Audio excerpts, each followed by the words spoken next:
Alright. Yun. So, good day and magandang hapon to everyone who will be watching this video. So, today is January 2, 2025, around 5:10 p.m. Philippine time. So, this is the first trading day of the year, and let's start this properly by doing our daily process. So, daily process natin usually is doing a market update and looking at our watch list, di ba? So, ang goal ng video na to is to become prepared for the trading day ahead. So, I'll do my best na magawa itong mga daily process video natin or daily market update video natin para at least mag-guide ko kayo daily on what the markets are doing. So, yan, if you're gonna visit or if you're gonna revisit yung naging recent actions ko in the market, so halos nag-all cash na ako, no? Parang 10% deployed na lang ako, 5% deployed na lang ako. So, the markets are correcting right now. So, looking at the S&P 500, so let's get right into it. So, dating gawin, di ba, ang ginagawa lang natin, we're looking at the indices, looking at the markets, ano yung pinapakita ng mga indices natin, no? And what cycle we are in. So, by the look of the SPY, so, 1 year performance, lakas, di ba? So, almost 25% up, yung S&P 500, 24.13% year to date, ang S&P 500. So, lakas, 24%. The Qs are up by 26% halos. IWM, the small cap index is up by 10.81%. Mid cap index, I think, same, 12%, 10%. So, hindi ko lang mahanap dyan since medyo low volume ETF ang MDY. So, looking at the SPY, we're still below the 10 and 20-day moving average, a declining 10 and 20-day moving average.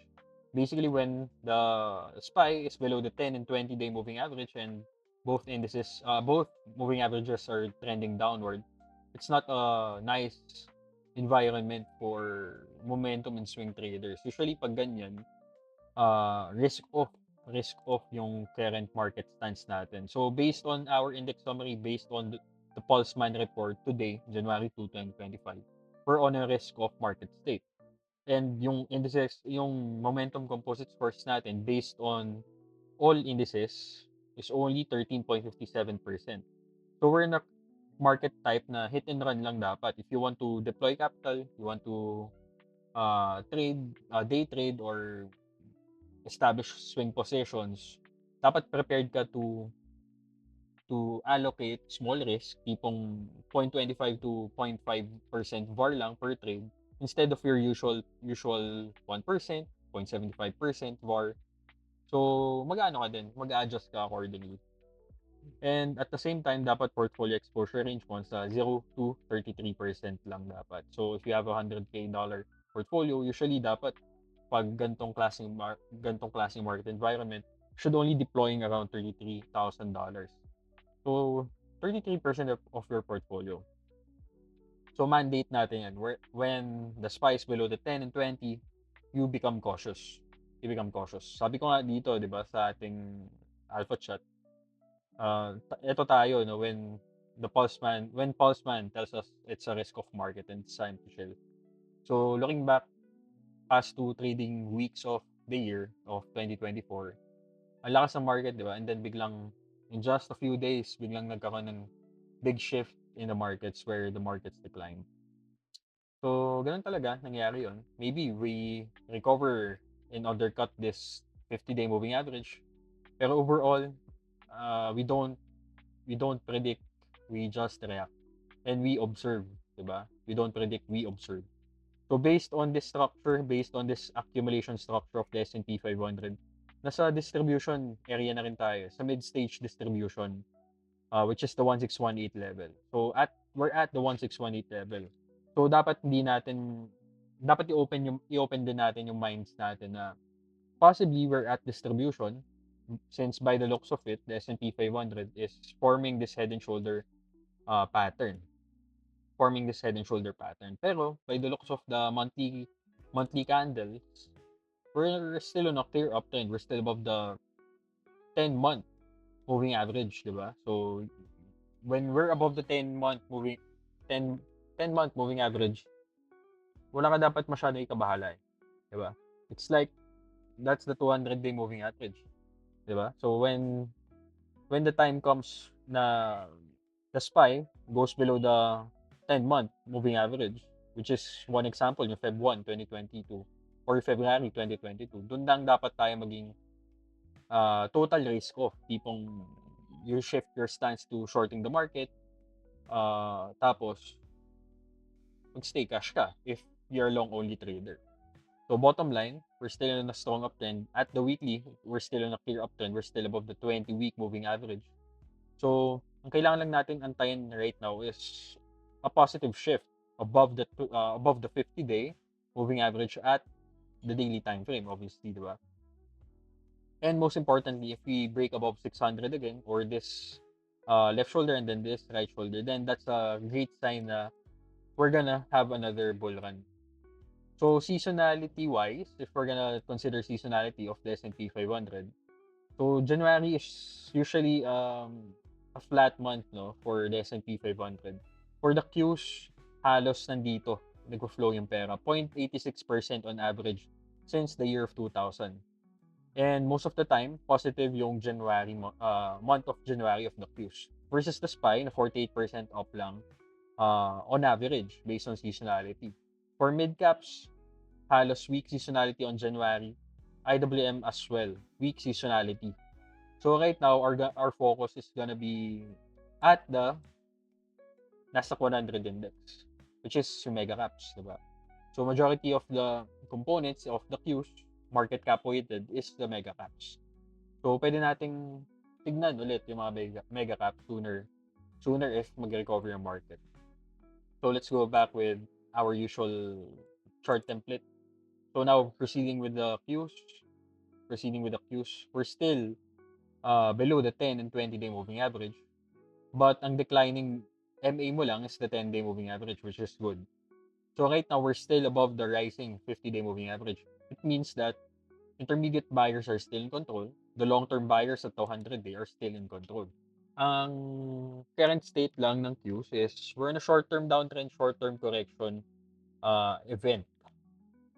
So line on sand for the Qs is the 500 $8 level, which is the 50-day moving average. If we have a bearish candle close below the 50-day, that's a big red flag na dapat we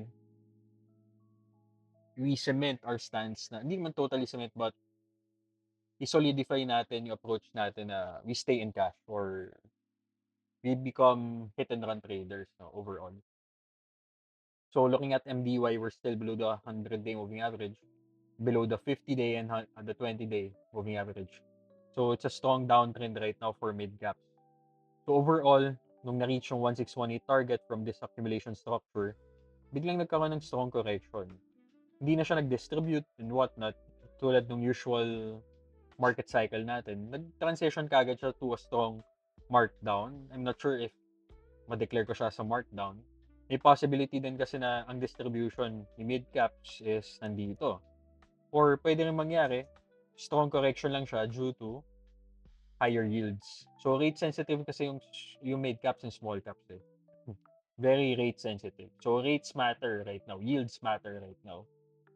So that's mid caps, strong risk off. Stay away from mid caps. Stay away from small caps as well. We're below the 100-day moving average, the 50 and the 20-day moving average.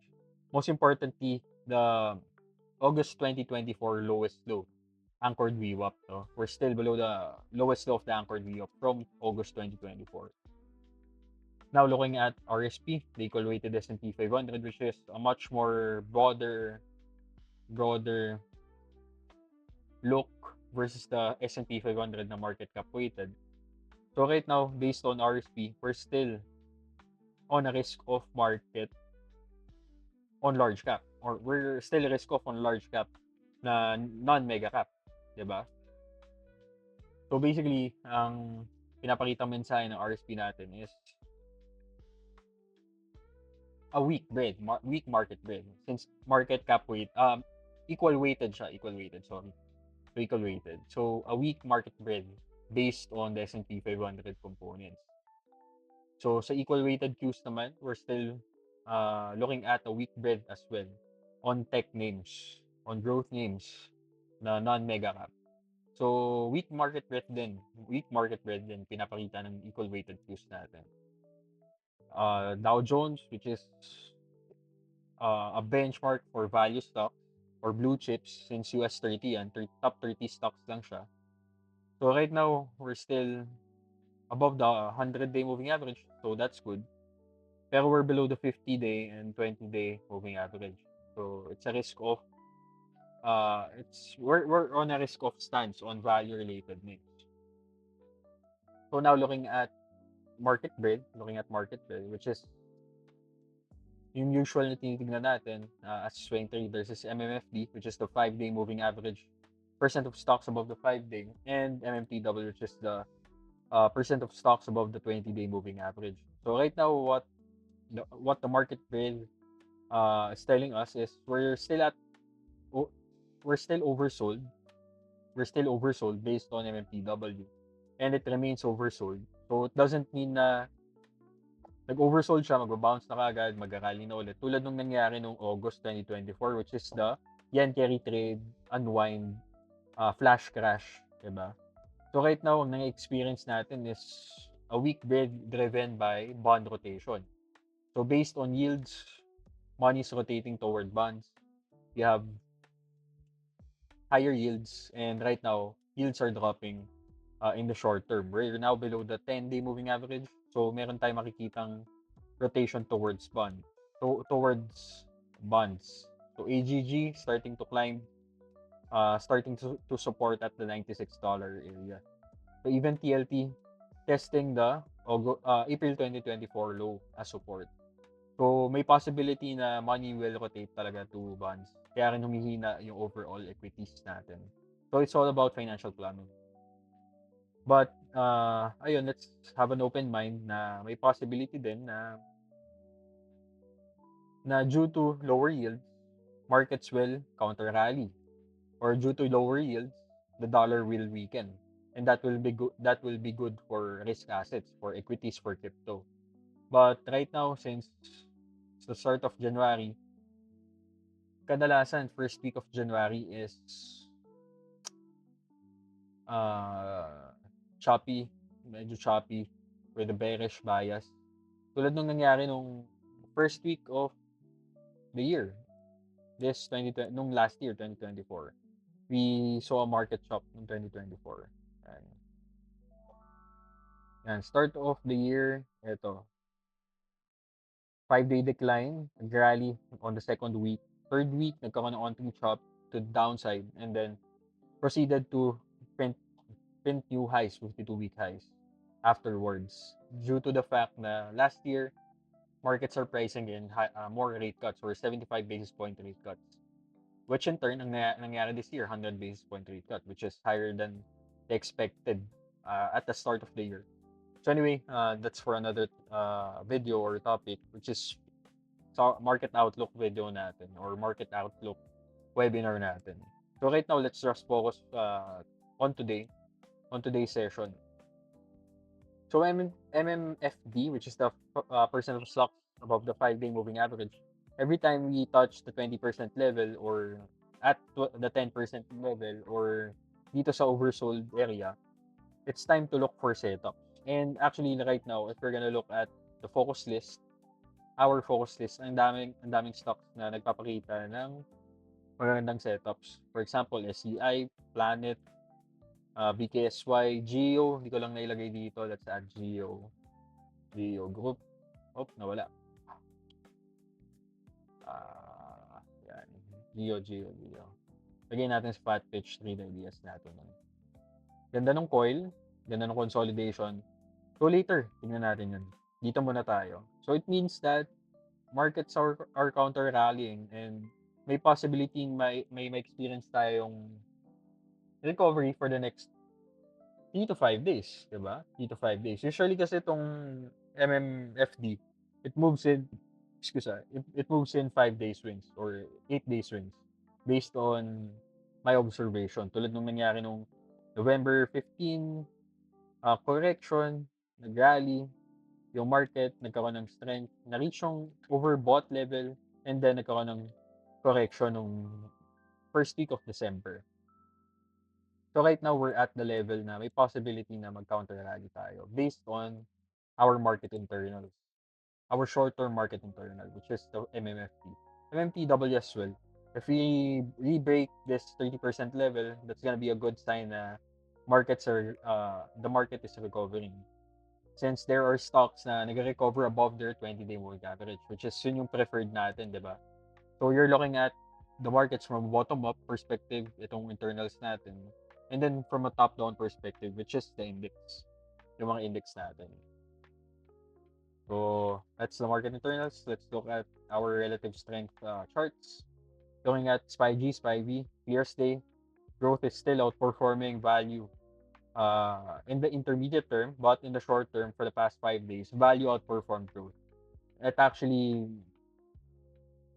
outperformed in terms na nag-decline lang less yung value side ng S&P 500. So SPY-V, nagde-decline din naman pero lesser decline than the SPY-G, 'di ba?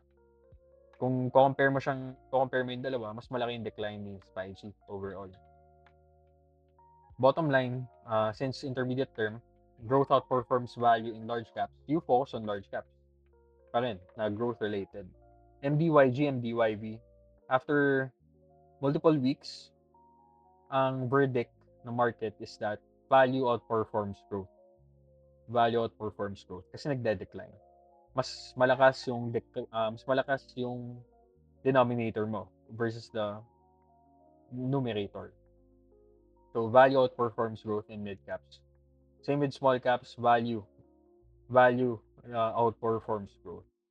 So bottom line, based on relative strength charts, if you're looking at a large cap setup, if you're looking at two large cap setups, isa growth, isa value, dapat you prioritize growth versus value.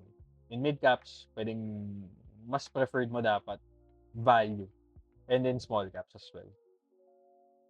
So looking at general macro benchmarks, the dollar is still strong overall. We're still above this resistance area na mukhang accumulation.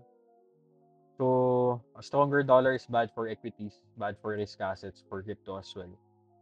So what you want to see is a decline in dollar. So it's either a decline in dollar due to weaker yields or declining yields, or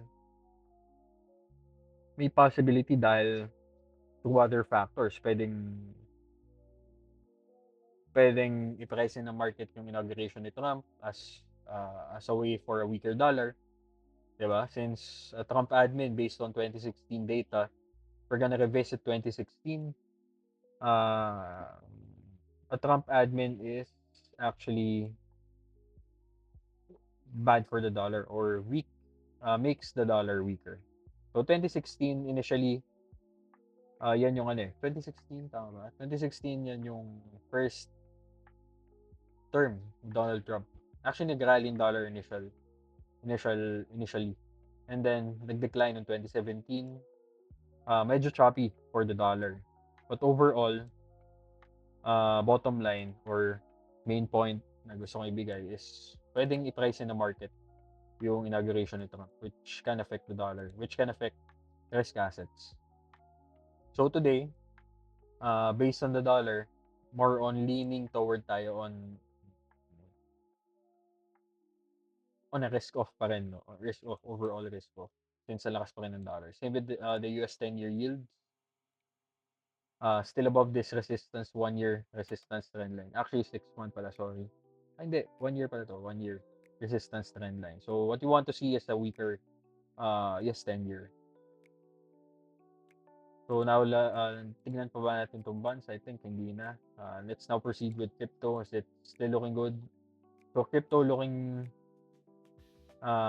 looks like nagdi-distribute na rin. But meron tayong na-experience na counter rally for the past 3 days. So as long as it's not yet above the 100k level, it's a no-go. Pwede kasi maging distribution to since na-achieve niya na rin yung reaccumulation target. So ito yung reaccumulation structure natin since March 2024 up to November 2024. So nag-rally, a brief rally for more than 1 to 2 months, and then na-reach yung 2.0 target, which is at 200k level. Then eventually nag-distribute. Pwede rin mag-reaccumulate, we don't know. But more on leaning toward tayo na may possible distribution tayo dito, short-term distribution.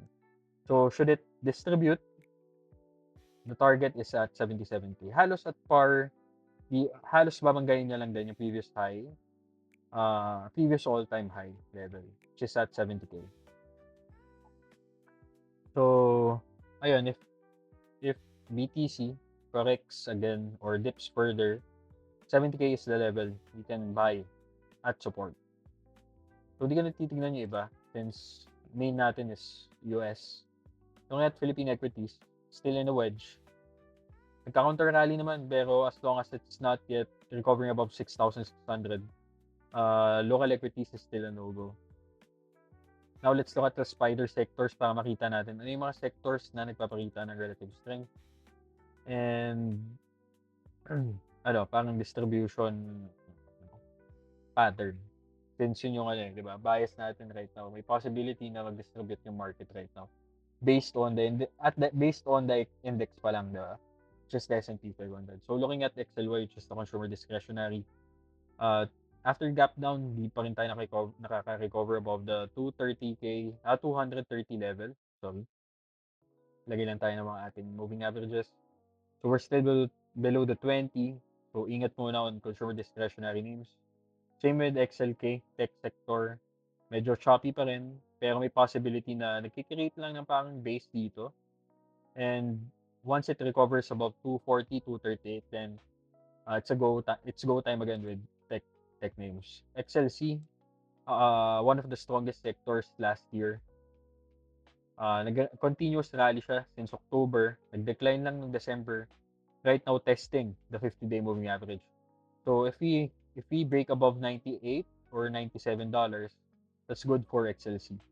So good technical structure yung pinapakita na XLK, XLC. XLY medyo okay din naman, pero may gap down and maybe hanapin niya muna yung support niya at the 50-day moving average. But overall, top 3 sectors right now, XLC, XLK, and XLY. XLV still ugly, still below the 20, 50, and 100-day moving average. XLB as well. XLB. So, total pass on mining names or materials related names. Staples, kala natin, mag-breakout na sa channel na to, mini channel, and then what happened, nag-re-break below the 100-day moving average, then proceeded to decline again. So we're currently at the support level from this reaccumulation high. So pwedeng retest lang to, double top retest, then mag-establish ng ganitong klaseng pattern, then mag-rally. But sa ngayon, pass on XLP names. XLU okay sana since mo nagbe-base na siya dito or nagko-coil around na siya at the $74.50 support level. So if we break above 77, 76.50, may upside potential ka na 11%, 12%. So Megaphone, technical pattern, Megaphone. Livermore, Megaphone, parang ganun. So bottom line, it's either reaccumulation pattern or a potential distribution pattern. Okay, so that's XLU, XLF. Undercutting this election gap support. So ito yung election gap support. In undercut, may reclaim, undercut ulit. So ideally, what we want to see for XLF to do is to reclaim the $48, $49 area. So as long as we're below the $48 area, total pass mo nun XLF names. XLI, alanganin din. So pass muna on XLI names, industrial names. XLE, we're currently at support. So may possibility na magkaroon ng brief counter rally, brief recovery, and energy-related names. So ano ba yung mga energy-related names? Mga oil and gas, natural gas. So nandito naman yan eh. Natural gas. Yan. So, FCG, ito yung mga components niya. Yung mga components ng FCG. CNX, CRGY, EXE, etc. CNX, tingnan nga natin to. So, mukhang maganda rin yung ano niya, pullback. So, undercut and reclaim of the 50-day. So, lagay na lang din natin sa atin scan. CNX, EXE, tingnan natin Okay, mukhang maganda naman. Okay maganda to. Sige. Wait lang. Lagay muna natin sa scan. Or dito na lang. Sa taas. EXE, CNX. Yan. So, mukhang clear setup yung CNX and EXE. So, XLE, we're currently at support. XLRE, real estate names. So, it's retesting the previous accumulation resistance as support and the $40 area. Pero looking at XHB, mga home builders natin, mukhang alanganin din eh.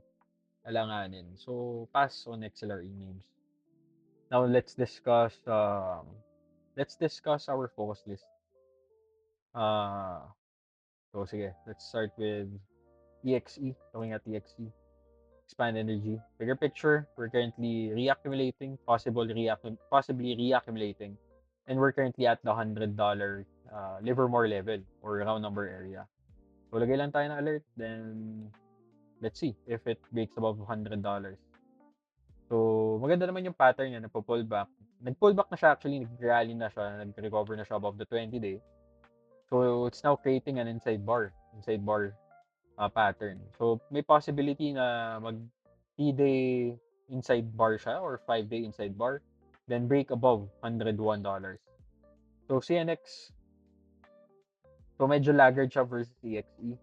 But, CNX is at all-time high, I believe. Double check natin. Hindi pala. Multi-year high lang. But right now, ang ganda ng pinapakita ni CNX. Which is a pullback or a snap or an undercut and possible reclaim of the 10-week moving average. So at the daily, meron tayong makikitang channel pullback. So if it recovers above the 50-day, then that's a buy signal for CNX. Next is Lululemon. So mga fat pitch trade ideas lang yung discuss natin. Hindi na natin masyadong discuss yung lahat. Yung iba, So looking at Lululemon, ganda nung ano niya, nung kiss at the 20-day. Then nagko-coil siya slightly below the 10-day moving average.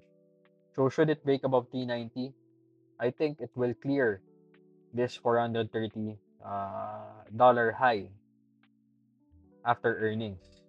So meron kang 4.4:1 reward risk for Lululemon. So SEI, another name na mukhang maganda rin. I'm not sure if solar name to. Double check natin. Oil and gas pala to. So it's coiling above the 10-day and maganda yung pullback niya din towards the 20-day. And then Solaris, SEI, is at multi-year high or all-time high. So ganda nung chart niya itong stock mo to. Kaya nga may alert at $30, $29.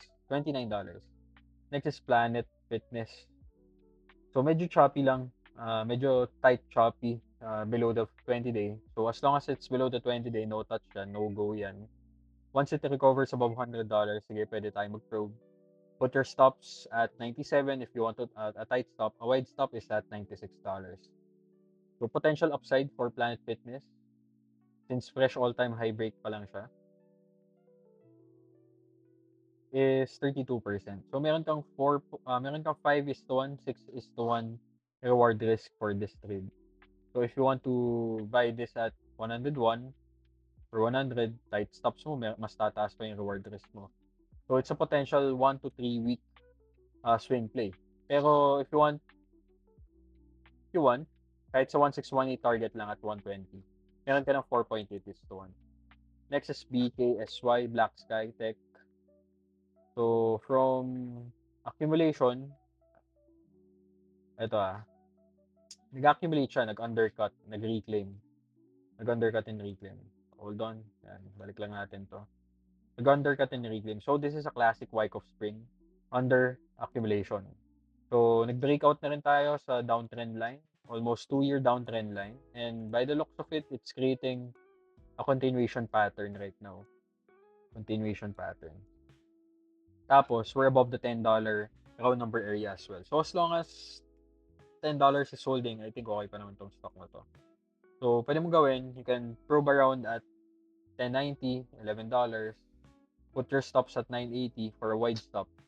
Then, targets wise, malaylay yung targets mo.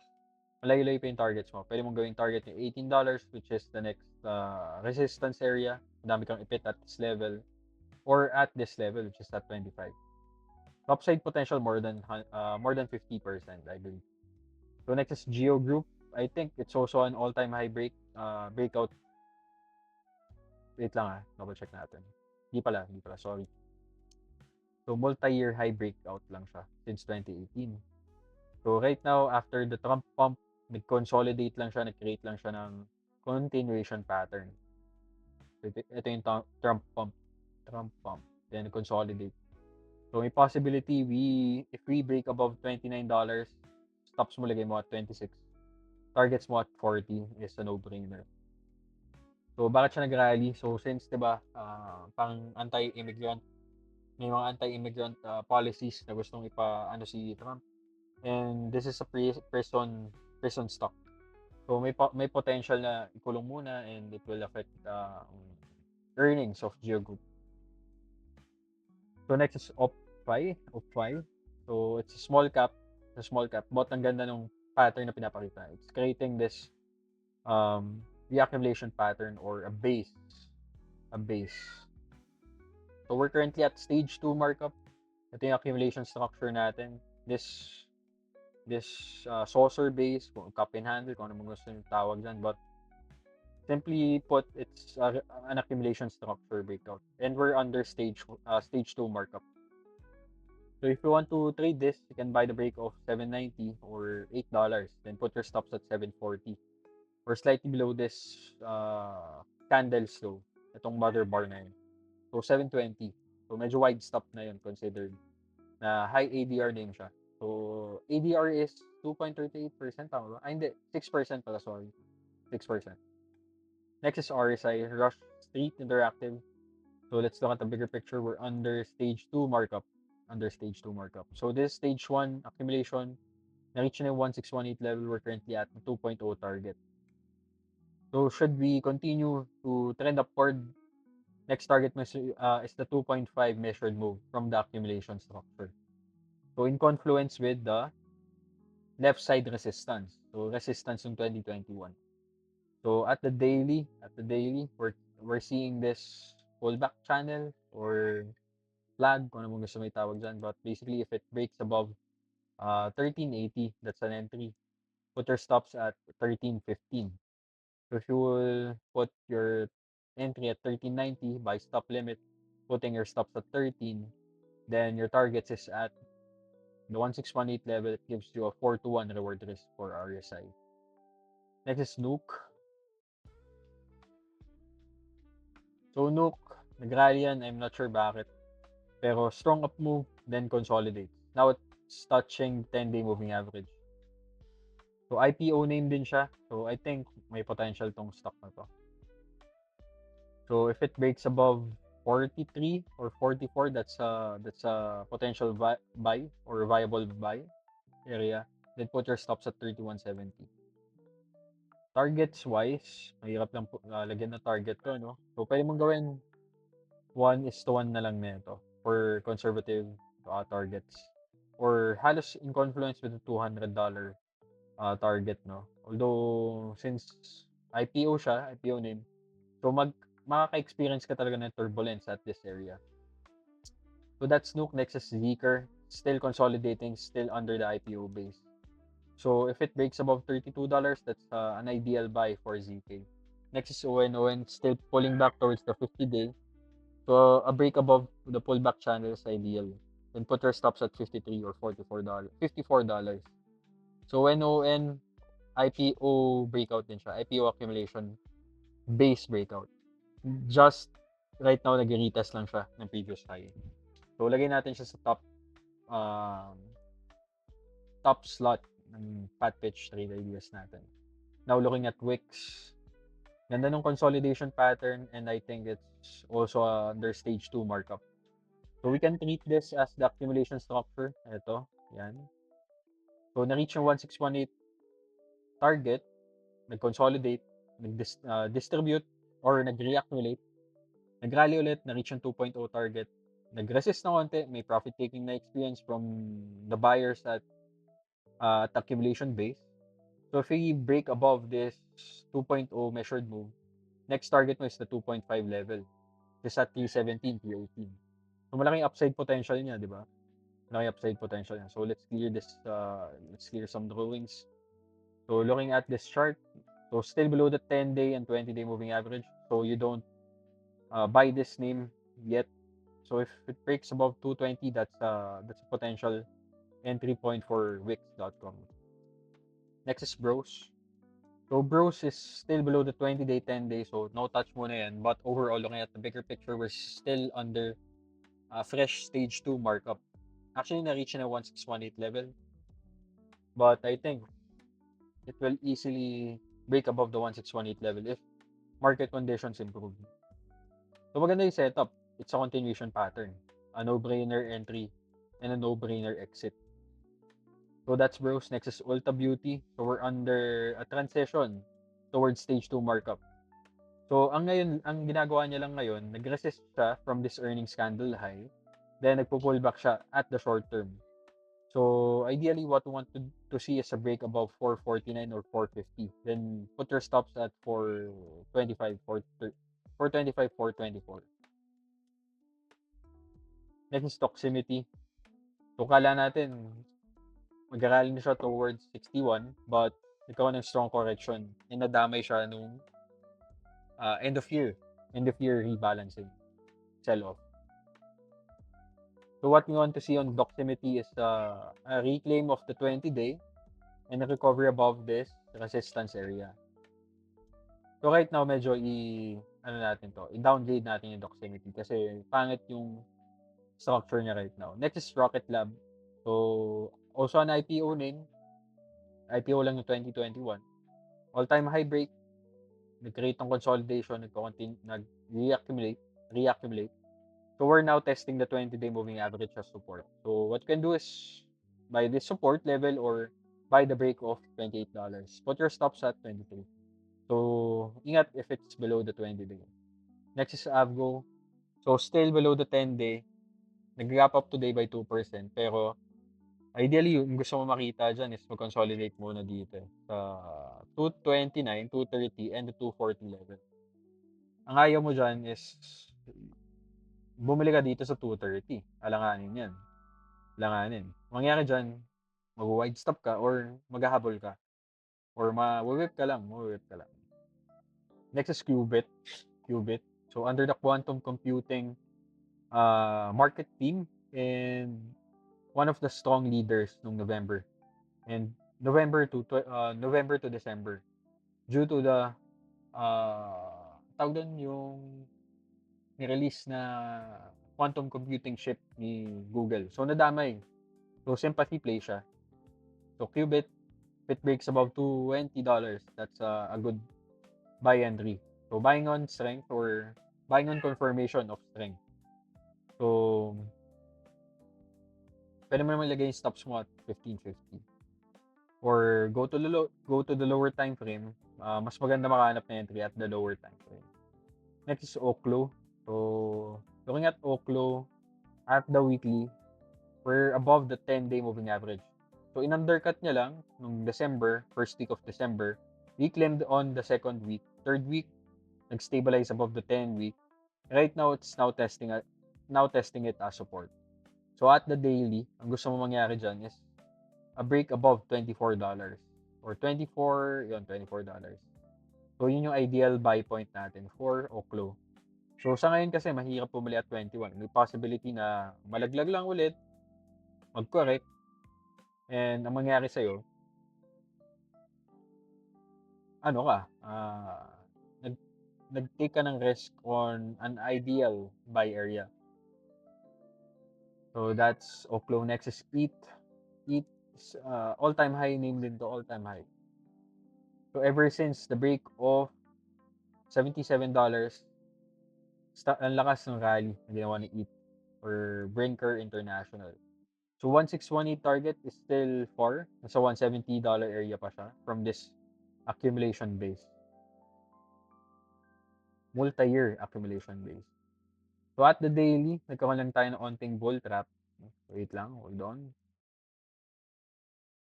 Yan, nagkaroon lang tayo ng onting bull trap, which is a break above this $134 area.